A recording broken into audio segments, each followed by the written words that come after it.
नमस्कार। आपने देखना शुरू कर दिया है सबकी खबर और मैं हूं आपके साथ आयुष शुक्ला।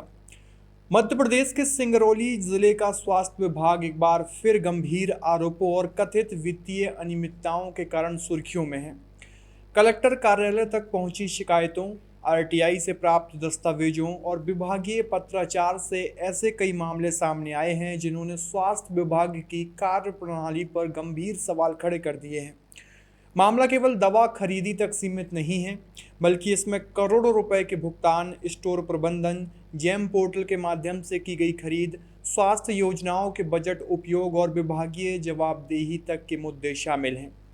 सबसे ताजा मामले में कचनई निवासी विनोद कुमार साहू द्वारा सिंगरौली कलेक्टर को सौंपे गए शिकायत पत्र में फार्मासिस्ट ग्रेड 2 एवं क्रय लिपिक स्टोर कीपर संजय सिंह परिहार पर गंभीर आरोप लगाए गए हैं।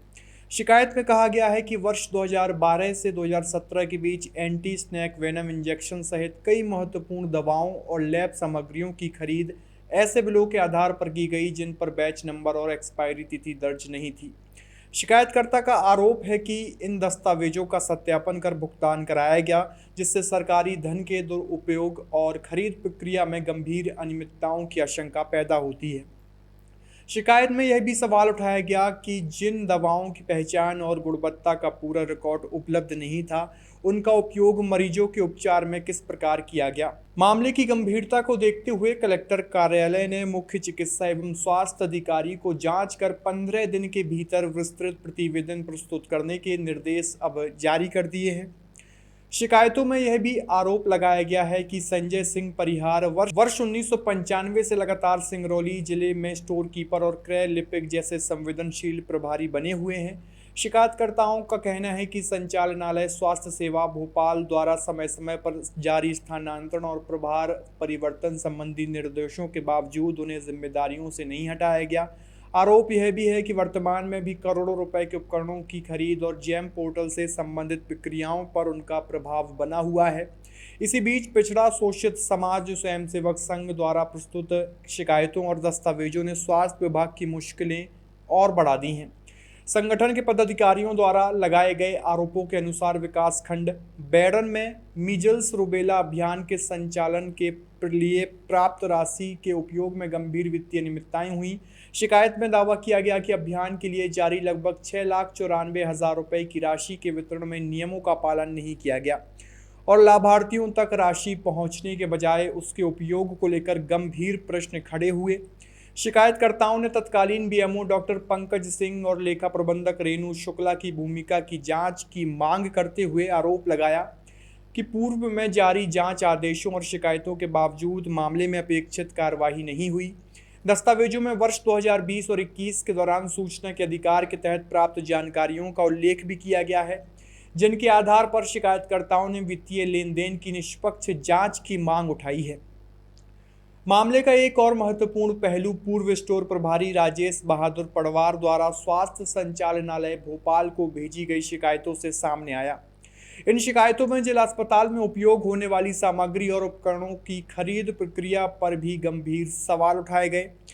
शिकायतकर्ता ने आरोप लगाया है कि कुछ मामलों में बाजार मूल्य की तुलना में अधिक दरों पर सामग्री खरीदी गई।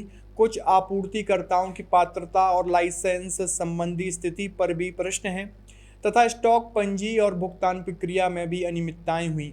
शिकायत में यह भी कहा गया है कि कई मामलों में बिना पर्याप्त सत्यापन के भुगतान किए गए और जब उन्होंने इन प्रक्रियाओं पर आपत्ति दर्ज कराई तो उन्हें विभागीय दबाव और प्रताड़ना का सामना करना पड़ा। शिकायतकर्ता का दावा यह भी है कि उन्हें नियम विरुद्ध कार्यों का विरोध करने के कारण प्रशासनिक कार्रवाई और स्थानांतरण का सामना करना पड़ा। हालांकि इन आरोपों की आधिकारिक पुष्टि अभी जांच के बाद ही हो सकेगी, लेकिन लगातार सामने आ रहे दस्तावेज और शिकायतें स्वास्थ्य विभाग की कार्य प्रणाली पर गंभीर सवाल तो खड़े कर रही हैं। इन सभी शिकायतों, आरटीआई दस्तावेजों और पुराने विभागीय रिकॉर्ड को देखते हुए अब सिंगरौली कलेक्टर कार्यालय ने पूरे मामले को गंभीरता से ले लिया है। कलेक्टर द्वारा मुख्य चिकित्सा एवं स्वास्थ्य अधिकारी को स्पष्ट निर्देश दिए गए हैं कि शिकायतों में लगाए गए आरोपों की बिंदुवार जांच कर निर्धारित समय सीमा के भीतर प्रतिवेदन प्रस्तुत किया जाए तथा शिकायतकर्ताओं को भी की गई कार्रवाई से अवगत कराया जाए। अब पूरे जिले की निगाहें इस जांच पर टिकी हुई हैं। यदि आरोपों में सच्चाई पाई जाती है तो यह मामला केवल प्रशासनिक लापरवाही या वित्तीय अनियमितता तक सीमित नहीं रहेगा, बल्कि स्वास्थ्य सेवाओं की पारदर्शिता, सरकारी धन के उपयोग और मरीजों की सुरक्षा से जुड़ा बड़ा मुद्दा बन सकता है। वहीं यदि जांच में शिकायतें निराधार पाई जाती हैं तो संबंधित अधिकारियों को भी राहत मिल सकती है। फिलहाल वर्षों से उठ रहे इन आरोपों के बीच स्वास्थ्य विभाग की खरीद प्रक्रिया, वित्तीय प्रबंधन और प्रशासनिक जवाबदेही एक बार फिर कटघरे में खड़ी नजर आ रही है। आपकी इस पूरी खबर को लेकर क्या राय है, कमेंट बॉक्स में अपनी प्रतिक्रिया जरूर दीजिए और देखते रहिए सबकी खबर। शुक्रिया।